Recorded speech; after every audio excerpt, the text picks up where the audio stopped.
dosen program studi S1 Farmasi, Sekolah Tinggi Ilmu Kesehatan Harapan Bangsa. Video ini ditunjukkan untuk menyampaikan pernyataan diri dosen dalam unjuk kerja Tridharma Perguruan Tinggi PGD UKT-PT pada bidang pengajaran. Adapun fokus keilmuan saya adalah bidang teknologi obat herbal, pangan fungsional, dan pengembangan produk berbasis herbal.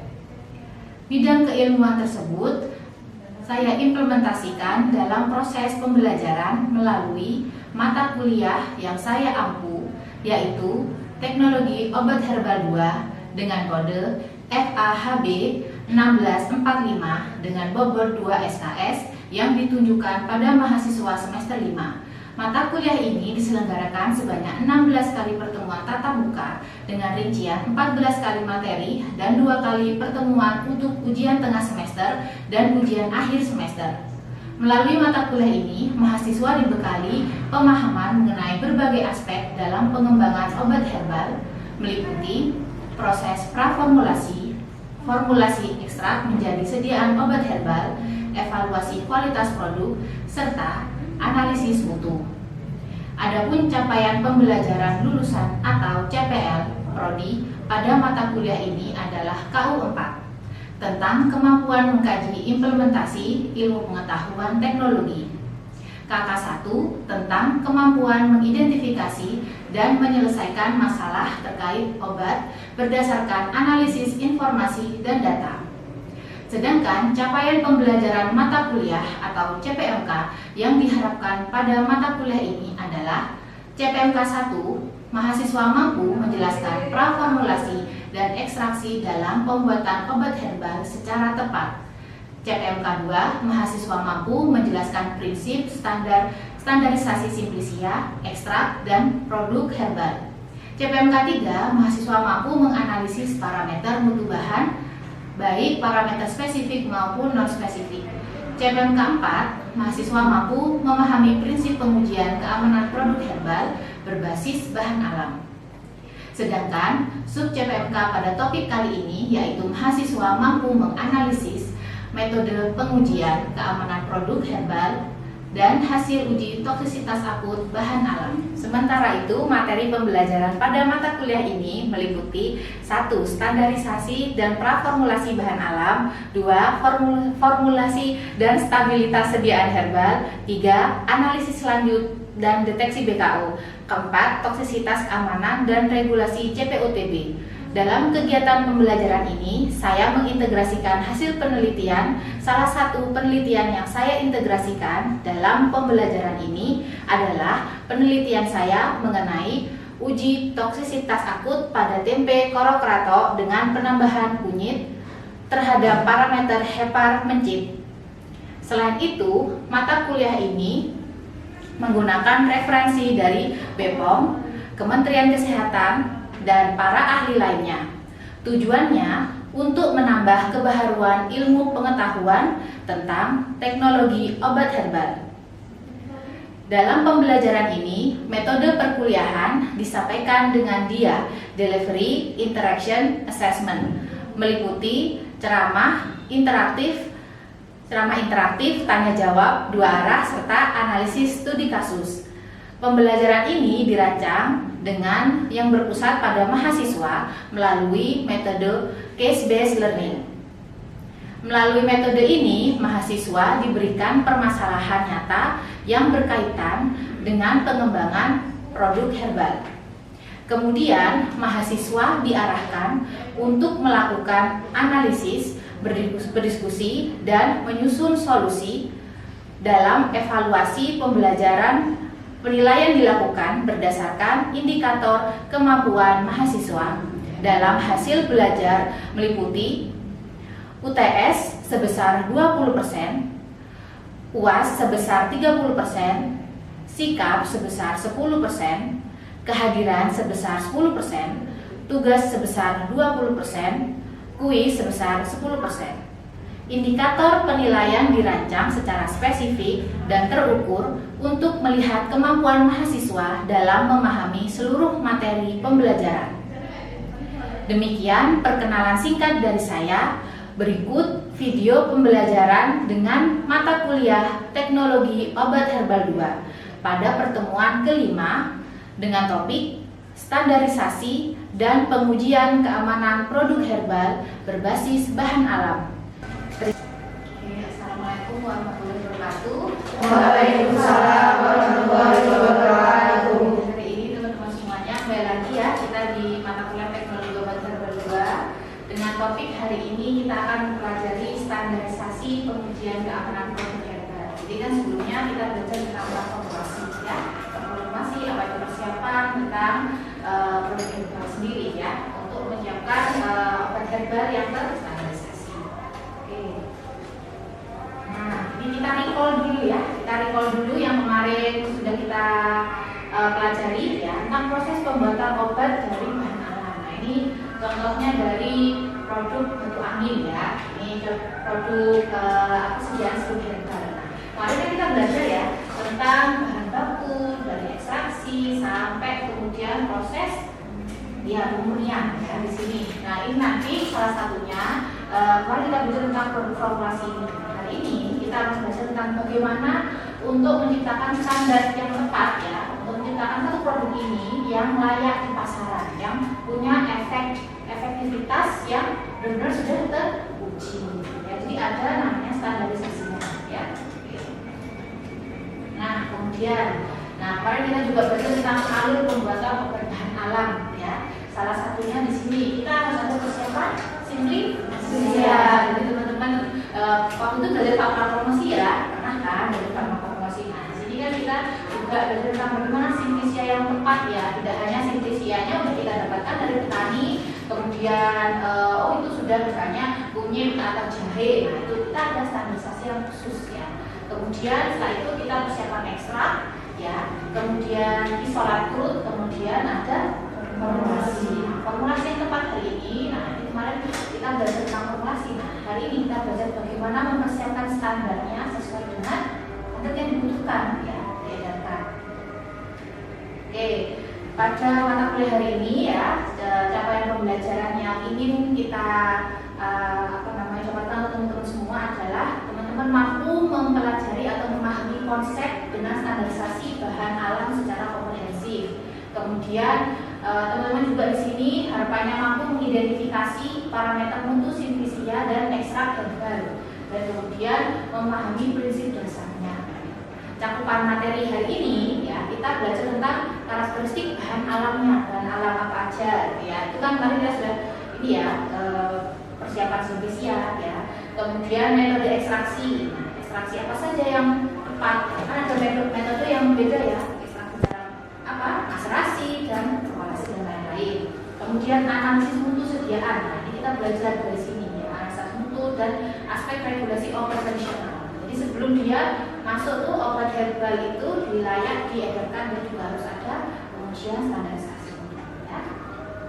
Oke, nah hari ini ya setelah asesmen atau tugas nanti kita berbasis dengan student center learning. Jadi teman-teman nanti ada diskusi kelompok ya. Nanti dari setelah perkuliahan ini selesai nanti ada studi jurnal juga. Nanti saya akan masukkan tugasnya di classroom seperti biasa. Oke.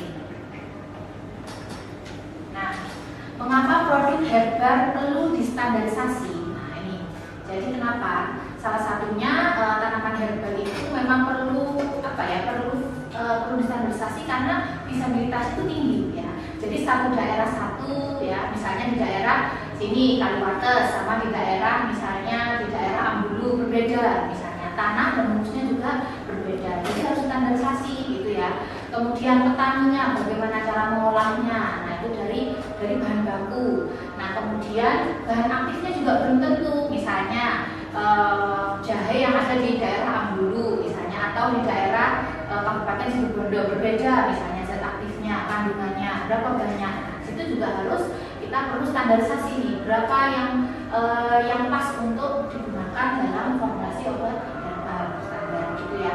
Kemudian dari kandungan aktif yang konsisten, kemudian reproduksibilitas khasiat, yaitu menjamin khasiat farmakologis yang identik pada setiap sediaan. Jadi selain selain khasiatnya juga ada reproduksibilitasnya yang juga terus menerus tuh bisa. Jadi kalau misalnya dia di situ benar habis, berarti kan kita harus cari tuh sumber plasmanya kemana, itu ya. Nah, kemudian ini tahapan secara umum ya. Tahapan ada tahap 1, tahap 2, dan tahap 3. Jadi ada tahapan standarisasi dari farmaseutikal dan alam ya. Jadi pertama adalah uji mutu standar farmaseutikal. Nah ini, jadi nanti kita bahas. Di situ ada ada prosesnya sampai proses ekstraksi. Dan kemudian ada tahap 2. Nah ini kita akan bahas di sini pada kuliah hari ini ya. Tahap 2 yaitu uji keamanan standar farmaseutikal, yaitu uji toksisitas umum dan uji sitotoksitas. Nah tadi uji sitotoksitas biasanya bisa dilakukan pada sel ya. Nah ini kita belajar tentang toksisitas pada hewan bumi ya. Nah kemudian ada tahap 3. Nah kita kan kemarin kita belajar skripsinya harus sesuai gitu ya, masa tanamnya harus sesuai, nggak terlalu tua juga nggak akan ada hasilnya ya, zat aktifnya kan zat aktif nggak baik juga, terlalu muda juga tidak pas gitu ya. Jadi kita harus mengukur dari umur panen dari simbisia. Kemudian ini kan dari produk pasca panen, kemudian ekstraknya. Nah dari ekstrak juga standarisasi dan belum tentu tuh ya, dari misalnya dari jahe dari ambu tadi sama enggak dengan kandungan aktifnya itu, komposisinya berapa banyak dengan misalnya jahe dari Situbondo. Nah itu juga kita harus menstandarkan. Jadi fungsinya itu, jadi satu daerah satu di Jawa dengan Papua dengan yang lain harus sama standarnya. Nah ini ya golongan obat tradisional untuk BPOM ya. Teman-teman mungkin saya recall lagi ya. Jadi ini ada jamu ya, ada jamu, ada obat herbal berstandar dan fitofarmaka. Jamu, siapa yang sering minum jamu? Siapa yang beli jamu? Kenapa kira-kira?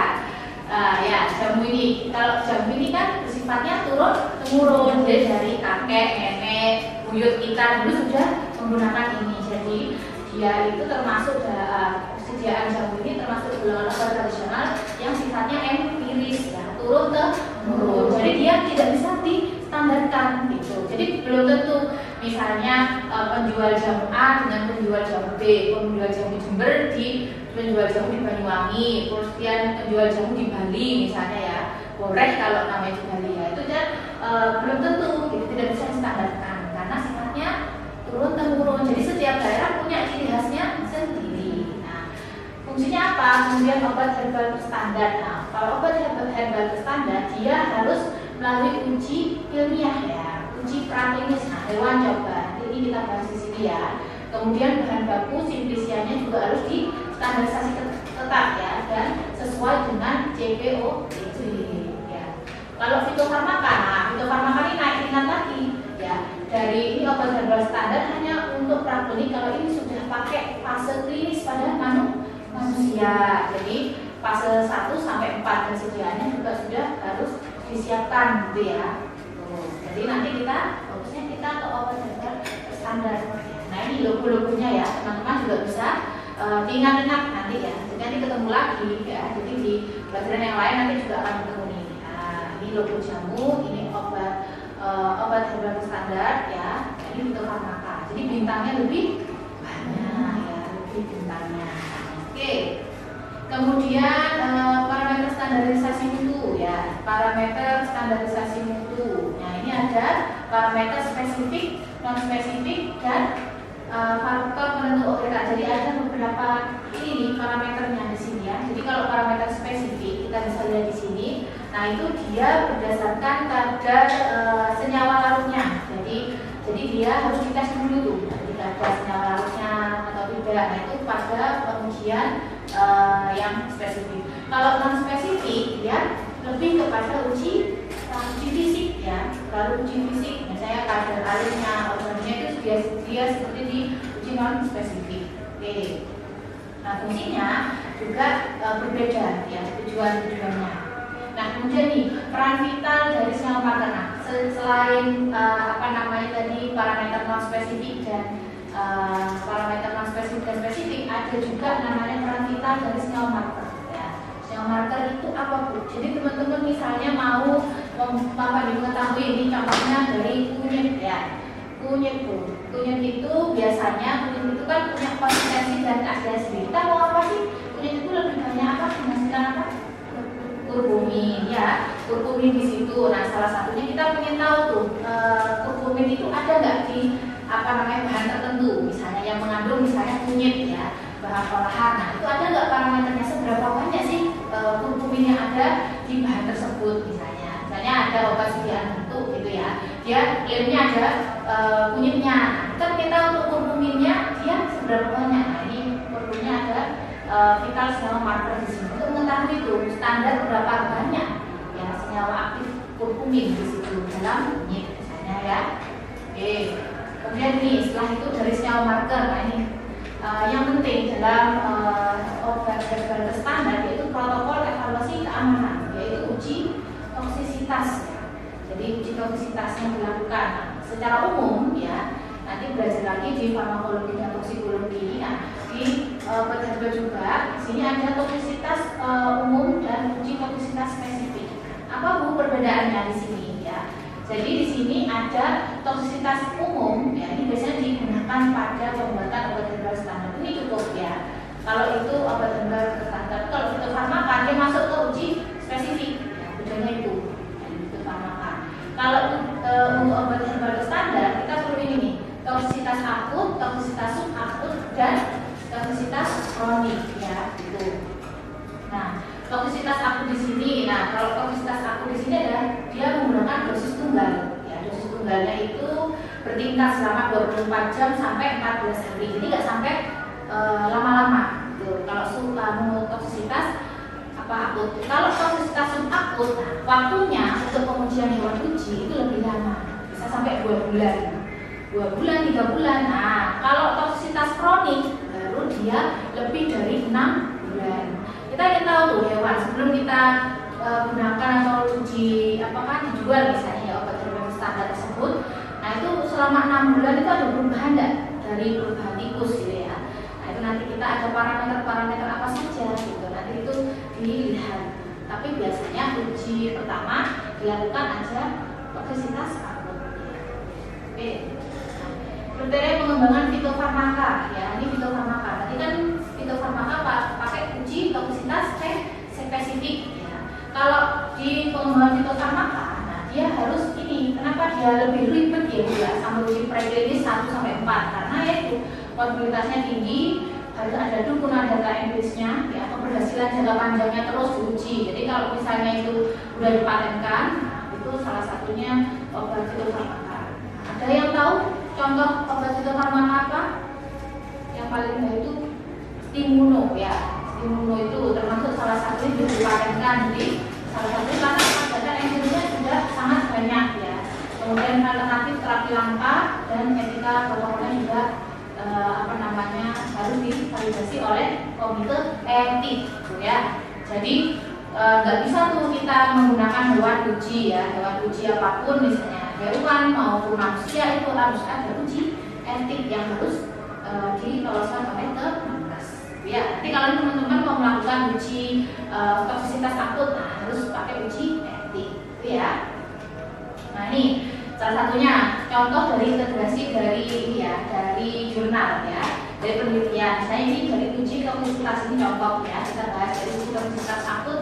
Nah ini produknya dari produk pangan ya, dari tempe korporator, tapi dengan ada penambahan herbal kunyit di sini. Nah ini pakai marker tadi kan, senyawa kunyit marker. Nah ini kita mengetahui nih kunyitnya di sini berapa banyak nih ya. Nah dari sini, nah ini kita breakdown dulu. Nah dia di sini dalam jurnal ini latar belakang metodenya adalah dia menggunakan fermentasi ya. Jadi ada 2 kali fermentasi yang tujuannya untuk menurunkan toksisitas atau namanya zat aktifnya itu turun. Karena dalam proses fermentasi kan ada perubahan senyawa. Nah itu ada dua proses yang dalam fermentasi dari jurnal tersebut. Nah ini dia menggunakan tempe jenis membuat tempe dari biji-bijian koro ya, koro gitu, terus tambahin dengan bubuk kunyit. Nah dia ingin mengetahui itu apakah ada toksisitas yang ada pada produk tempe yang ditambahi kunyit ya. Ini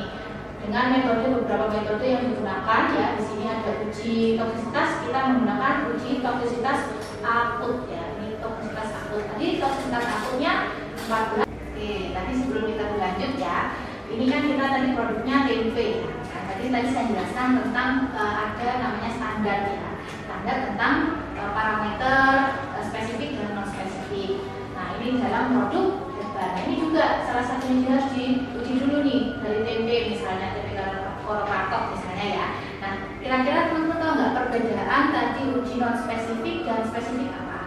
Oke, silakan cerita. Kalau parameter spesifik itu berkaitan dengan karakteristik khas bahan seperti identitas, senyawa aktif dan marker. Kalau parameter non spesifiknya berkaitan dengan kualitas umum seperti kadar air, kadar abu, cemaran mikroba dan aroma. Oke, jadi itu tetap harus diujikan. Benar ya? Bagus sekali. Oke. Kemudian, nah ini tadi itu hasil penelitiannya dari studi kasus tadi uji toksisitas akut ini ternyata dia itu kan ada 2 sampel ya. Sampel pertama yaitu kontrolnya tanpa ekstrak dan dosisnya ini 2000 mg per kilogram berat badan. Dari hasil analisa tersebut ya, dari hasil penelitian tersebut ternyata dia tidak menunjukkan adanya toksisitas. Jadi dalam waktu 14 hari tikus-tikus itu dikasih makan si tempe tadi, ternyata selama 14 hari tidak ada tanda-tanda kematian ya. Pertama, tidak ada tanda-tanda kematian. Kemudian berat badannya juga cenderung normal. Nah, tapi di sini ada SPOT dan SPPT-nya juga cenderung meningkat. Jadi mungkin ada beberapa kemungkinan stres pada tikus itu salah satunya. Atau memang parameter produk makanannya juga mungkin kurang sesuai gitu ya. Jadi kita dianalisis kembali ya. Nah, jadi kesimpulan dari hasil riset ini adalah evaluasinya ada ini pengujian histopatologi ya. Kita menggunakan histopatologi, kita uji heparnya. Hepar itu apa? Ini ya. Dari sini hepar aman ya, tidak terjadi kerusakan fungsional. Nah, jadi jaringan wujudnya itu aman. Kemudian dari proteksi sinergisnya ternyata kita pakai marker ya, marker kunyit tadi ya. Dari situ ada signifikan tuh terjadi proteksi signifikan. Jadi SPOT-nya meningkat dengan SPPT-nya meningkat ya. Kemudian profil organnya, nah, kita juga lihat tuh dari ditimbang tuh profil organnya ada limpa, jantung, ginjal, timus tidak menunjukkan defisiensi berat badan. Jadi kalau berat setelah dibedah ya. Jadi kalau misalnya terjadi ada toksisitas, berarti dia ada terjadi penurunan berat limpa, jantungnya, ya, itu juga bisa dilihat di bedah, kemudian kita timbang, kita analisa. Ya, kira-kira di sini ada pertanyaan? Oke, silakan, Inta. Mengapa perlu dilakukan standarisasi jika bahan herbal tersebut berasal dari tanaman yang sama? Oke, bagus ya. Jadi tadi ya, jadi kenapa harus distandarisasi kan? Jadi karena memang tempat dan waktunya juga berbeda suhunya. Jadi wilayah di sini di Jember dengan Situbondo juga belum tentu berbeda. Jadi masa tanamnya, waktunya, gitu juga harus disesuaikan. Makanya harus distandarkan. Gitu ya. Ada lagi? Ya, dari Nina ya. Maka semakin tinggi kadar senyawa aktif, berarti semakin baik dan aman. Oke, bagus. Jadi apakah semakin tinggi senyawa aktifnya itu semakin bagus? Belum tentu ya. Padahal kalau kita bilang berarti kalau kurkumnya semakin tinggi kan harusnya semakin bagus tuh. Belum tentu. Ada mungkin zat aktif lain yang sifatnya toksik. Jadi belum tentu zat aktifnya tinggi, ternyata yang lain bercampur dengan zat yang toksik. Itu ya. Oke, menjawab. Oke, apalagi satu lagi? Saya Bu. Ya, silakan. Jika tidak ada kematian hewan coba, apakah bahan sudah pasti aman? Belum tentu ya. Jadi belum tentu kalau tidak ada kematian ya. Belum tentu kan nanti ada serangkaian uji lagi itu belum tentu. Jadi kita pakai toksisitas akut. Nah, ternyata kalau pakai uji toksisitas akut atau kronis waktunya lebih lama, ternyata kematiannya ada kematian. Nah, itu belum tentu. Sampai dia harus melewati uji klinis ke manusia. Tuh, baru itu sudah bisa dikatakan aman. Itu ya. Oke. Sudah ya? Oke. Kemudian mungkin ini ya, kita akan langsung masuk ke tugasnya teman-teman ya. Jadi ini case based learning-nya teman-teman. Jadi harapannya nanti ada studi kasus di sini ya. Di sini dari diskusi kita hari ini ya. tentang konteks-konteks permasalahan laboratorium farmasi mengisolasi ekstrak daun tanaman lokal Jember, Bondowoso ya, yang terbukti secara in vitro memiliki aktivitas antioksidan dan imunomodulator yang luar biasa tinggi. Produsennya mendesak untuk segera memproduksi massal dan menjualnya bulan depan sebagai obat kanker. Pertanyaan di sini, apakah aktivitas antioksidan in vitro cukup sebagai jaminan legal dan apa bahayanya? Nah, itu nanti tugas ini selanjutnya kita bahas ya di kelompok setelah perkuliahan ini selesai, gitu ya. Nah, ini nanti ada tugasnya. Nah, ini bahan diskusi kelompok ya. Jadi diskusinya tentang standarisasi, standarisasi, regulasi dan keamanan ya. Jadi tadi tentang studi kasus itu, oke? Nah, oke. Baik, dari kesimpulan dari perkuliahan hari ini ya. Jadi produk herbal yang berkualitas yang sudah standar, salah satunya obat herbal standar itu harus mempunyai 3 acuan ya. Dia aman ya, aman sesuai dengan persyaratan ditetapkan. Kemudian klaim khasiat dibuktikan secara ilmiah atau praklinik. Kemudian telah distandarisasi terhadap bahan baku yang digunakan dalam produk dan memenuhi prasyarat mutu. Jadi kalau tidak dari aman, tidak sesuai klaimnya, kemudian tidak ada standarisasi dan tidak lolos prasyarat mutu, dia tidak bisa termasuk dalam obat herbal standar. Ya, jadi harus memenuhi itu, salah satunya uji toksisitas ya, uji toksisitas, gitu ya. Oke, sekian ya teman-teman. Ini untuk perkuliahan hari ini. Harapannya teman-teman nanti bisa bisa mengikuti perkuliahan lagi di minggu depan ya. Seperti biasa untuk tugas tadi untuk studi kasus saya upload nanti di Classroom ya. Dengan materi hari ini saya juga upload di Classroom. Semoga teman-teman nanti silakan dibagi kelompoknya, individu silakan bagi kelompok. Kira-kira ada berapa ini? Ada 20 ya. Nanti dibagi bisa 5 orang ya dibagi, dan juga ada tugas tambahan dari jurnal ya. Nanti saya upload juga jurnal untuk berdiskusi ya, untuk pertemuan selanjutnya dan tugasnya. Baik, oke, kurang lebihnya mungkin ada yang mau bertanya dari hari ini? Sudah cukup? Oke, baik. Saya juga terima kasih. Semoga tadi